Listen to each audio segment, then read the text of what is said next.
welcome to today's video, the first in about 2 months. But that's actually why I'm here. I wanted to kind of talk about why it's been 2 months and what's been going on, and pretty much that's it. Normally I try to do something, whether it be manicure or craft something or other, but let's be real, I think I only have like 3 videos, but the point is, today I'm literally just gonna talk, maybe show off a couple of things, but in general, like I said, I really just want to kind of give an update. I really started this channel because I thought it would be really cool to document my journey of becoming a color street stylist and what that was like and the trepidation I had surrounding it, and if any of those fears would come to fruition or not, or just how it all worked, because I had seen a lot of really cool things about Color Street on YouTube, but not kind of the whole journey, right? And so I thought it would be cool to do that, and I still think it's really cool to do that, and I'm still planning on doing it. The problem, and I guess it's not really a problem, but what had happened was that journey very quickly spiraled into a whole bunch of other things. And I've already mentioned on this channel before that it's joining Color Street and everything that came of it really ignited an old passion of mine, which is crafting. You know, I've always been somewhat of a crafter. I did attempt a business, Handmade Happiness, about 5 years ago, but about 5 years ago I stopped. I just got completely burnt out. There's something about pressure, right? You know, do something you love and you never have to work a day in your life, right? No, I don't know, I call BS on that, because anytime you do something that you love, it's fun and it's enjoyment and it's fulfilling, but once it turns into a job, it's like that mind game that now you have to do this. And I don't know, I believe we're all perpetually 3 years old, and if we have to do something, we don't want to do it. So, plus, truth be told, you know, I've always had confidence issues, whether it be confidence in my parenting, confidence as a therapist, confidence in my friendships, whatever it may be, right? So making something for somebody else, but that they're paying me for, sometimes that just got to be too much. And I just was kind of over it. So I stopped, and I still dabbled here and there, you know, birthday parties, holiday decor, you know, a t-shirt because it's Easter, you know, whatever. But, and this is when the story time starts, when I started looking up Color Street and everything that had to do with Color Street and what it was like to be a stylist, and, you know, Color Street swag, say that 3 times, I came across, upside down, I came across nail-fee discs. Yes, nail-fee. Think selfie, but of your nails. So when you have such amazing manicures like this, you like to show them off. But if anybody's ever tried to just like take pictures of your manicure, just, I don't know, you need something, right? And so some genius came up with this. Now, not knowing what this is, I went on a deep internet dive and learned all about epoxy. Now, the thing is, when I first saw this, I just assumed it was like an acrylic blank with Mod Podge and glitter, of course. Now, again, 5 years ago, when I was kind of getting out of the business, that's when tumblers were really starting to kind of get going and get really popular. And if I remember right, I really, you know, it was something that I thought was like way out of my realm of possibilities, that I could never pull something like that off. If I remember right, I feel like they were really only using Mod Podge and whatnot at that point. I could be wrong. Like I said, I wasn't even entertaining that idea. So I'd never really known anything about epoxy. Sure, I've heard about epoxy. I know that they make countertops and things like that, but I never knew it was a crafting substance until I discovered these. And I guess as long as I'm here, oh, those molds aren't here, but more specifically molds and epoxy, right? And that just opened up a whole new world that I was not prepared to join, because this turned into, I don't even know what's what, probably primarily keychains, right? So many fun keychains. And I don't just do keychains. Where's a good example? Somehow the keychain, this I cannot remember for the life of me, but somehow the keychain turned into an obsession with beads, and now I have beads upon beads. Don't ask me. But yeah, I like the full gaudy, almost probably more like a bag charm kind of thing. I can't just, so many. But that also turned into jewelry, right? I mean, how cute are these? And matching necklaces and you name it. And then I just kept seeing more and more molds. I mean, look at this. I've just got so much stuff here, right? Like, how cute is that? Who knew that you could take flowers and put it in epoxy and come up with something, right? Like, I mean, it just goes on and on. There's so many different ways to do things. And beach theme, that is my current obsession right now. It just doesn't stop. And so funny story is this is actually made out of a coaster, but then yet so is this. I mean, this is a pretty big coaster. Like, that's, I don't know. But I just thought it would be gorgeous as is, because I just can't stop. I mean, candle holders, hello. And this is, I don't know if the camera's gonna pick it up, but this is like a I should be looking at you, but I'm looking at me, still getting used to this. Yeah, I don't know if the camera's gonna pick it up, but it's like a color changing one. I mean, and then how fun is this? And what's cool about this?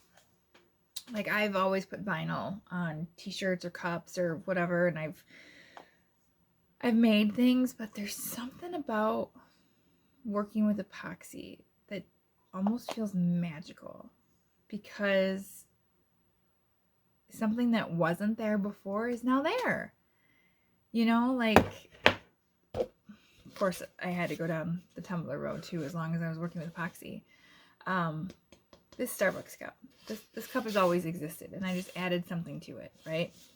Side note, facebook.com/handmade happiness by Jess. By Jess? Yeah. There's so many. Stay tuned, because I have some really cool plans for this. Technically, I have some really cool plans for this and Jazzy Nails with Jess.com. See, there's just too many. I need to be just Jess, and then there's all my stuff. Anyways, so this didn't exist. This was air, and then I mixed some things up, and there we go. Also, what's super magical is you don't know what's gonna turn out. You put all of these things. This is a good example. And bookmarks. I mean, oh my gosh, and you know, I do still have the ability to do vinyl, so not only can I do a bookmark, but I can add a well-read woman is a dangerous creature. How cool is that? Love it. Okay, this is a perfect example. This is my latest fail, because I have learned in this world of epoxy, my percentages are getting lower and lower, but 100%, maybe now 95% of the time, my first attempt at something is always trash. Always trash.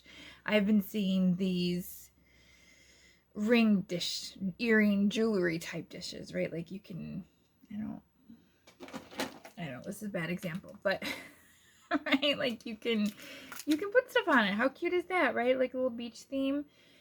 So what's cool about epoxy is you put all this stuff in and you hope for the best, and then you wait 24 to 72 excruciatingly long hours to see how it turns out, and you have to wait, and you don't know what it turns out. And then so I took this out, and at first I was like, oh, that is cute, you know, it turned out pretty good. And then I realized it was upside down. This is the actual tray. See, there's a lip, you know, so you can put things in it. I still think it's cute. I still think you can use it as a tray, decoration, whatever. But that's the thing. It's all a learning curve. Everything is a learning curve. Everything is trial and error. There is no fail. I didn't fail at this, even though I did call it a fail, didn't I? I didn't fail at this. I learned what not to do and still came up with something cute along the way. As long as we're showing things off. This is my most hysterical one. I can't tell which is there. I don't know. It says home. If you can't, I can't tell how you're supposed to read it, but the point is, look at the back. Look at the back. There is no back, is the point. From the front, it turned out really nice. I even tried like the fairy lights, which I'm going to conquer one day, but I don't know if I took it out too early. I don't know what I did. This is one of my way earlier projects. Yeah. But I'm not going to throw it away yet because I can't seem to throw anything away. Even this. I love this. This I actually made for a friend. And I'm looking at it now and I'm seeing that it's crooked. And this is why I'm not charging her. Because every first is usually a trash. There's so much. Everywhere I look, there's just epoxy stuff and feel. It's a very, very sticky project. Anyways, I've totally gotten sidetracked. The point is, amongst all of this, the world started to go back to normal. But I didn't. And instead of getting out there and living life to the fullest, because we could now, I stopped living. Basically. You know, I joke around that it was like a 2-month life hiatus. It really feels more like a 2-month blackout. The only thing I can possibly equate it to is driving in a snowstorm. Follow me here. I live in Wisconsin. Snowstorms can get brutal. Driving home, I'm white knuckling it, right? Like I'm just holding on, I'm white knuckling it, just trying to push through, not really thinking about what's going on, how I'm feeling about it. I'm just trying to get home, right? I get home, I relax, and I realize how tense my body was. I realized how tightly I was holding on. I realized I was just pushing through, and now I'm home and I can relax because I'm exhausted, physically and emotionally. I think that's what happened with COVID. I held on, I pushed through, I white knuckled it the whole time. I've been working from home since the shutdown. My small children have been home since the shutdown, and we had to navigate that simultaneously. And it wasn't pretty. I mean, there were times where I was on a work meeting and, you know, wiping a butt, making a lunch, all at the same time. And it was a lot. And to sit back and even think about it now feels very surreal. I can picture it, but I can't picture it. It's almost like a dream, right? So now that the kids are back to school and I had a minute to breathe, I just kind of fell apart, and I didn't realize it was happening at the time. But you can see it when I stopped budgeting. You can see it when I stopped planning. You can see it when my laundry started piling up. You can see it from the last time I went to burn. It's literally like life ceased to exist for me. And, you know, looking back now, I'm like, what happened? The therapist in me wants to feel all the feelings and process everything and figure out where it all went wrong and blah, blah, blah, blah, blah. And the human in me is like, no, we're gonna just keep white knuckling it right through. And, well, Jess is trying to just find the balance of the two, because I know it's important to process and feel all the feels and, you know, really kind of get a grasp for what happened. But also I know me personally, and that if I go down that path too far, I'm gonna start feeling shame, and shame, you know, brain interprets shame the same way he does physical pain, and, you know, ain't nobody got time for that, and I just want to move on. So I've really been focusing on getting my life back together, finishing that laundry, getting back to burn, you know, catching up at work, actually doing all of these projects, getting back to Color Street and, you know, providing these beautiful nail sets for my VIPs and all the things. And so that's what I've been doing. I have been having a blackout in life and then now trying to clean it up.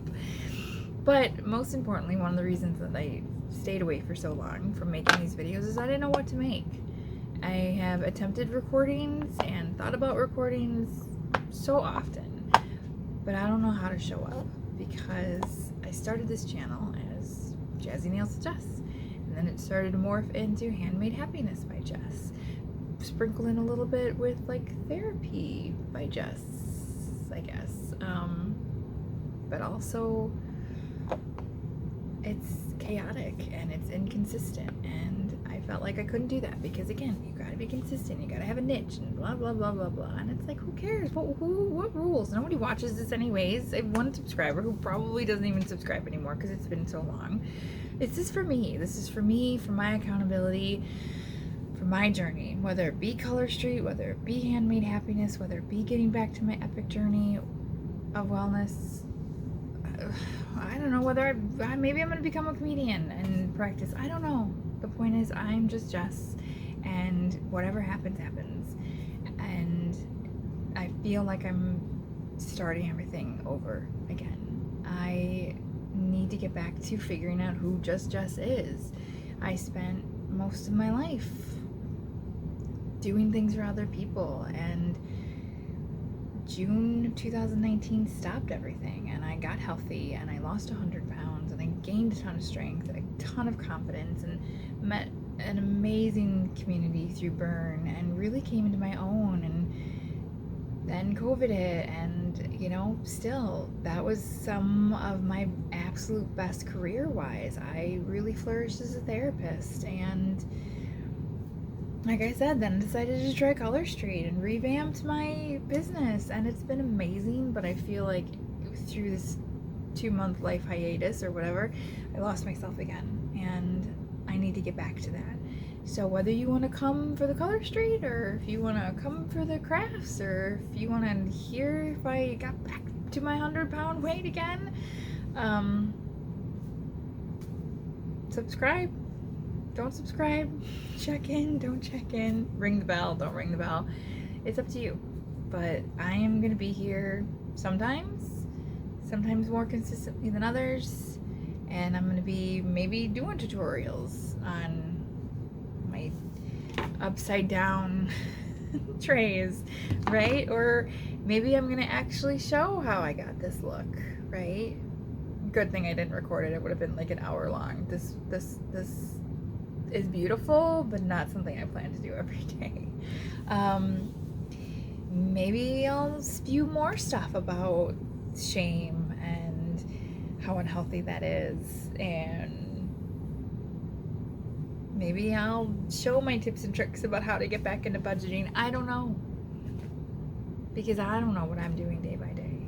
I'm just taking it second by second sometimes and sharing it with you guys. So that's my story time. That's where I've been. Hopefully it won't be another 2 months. Hopefully you'll like what I have to say. And if not, just don't come for me.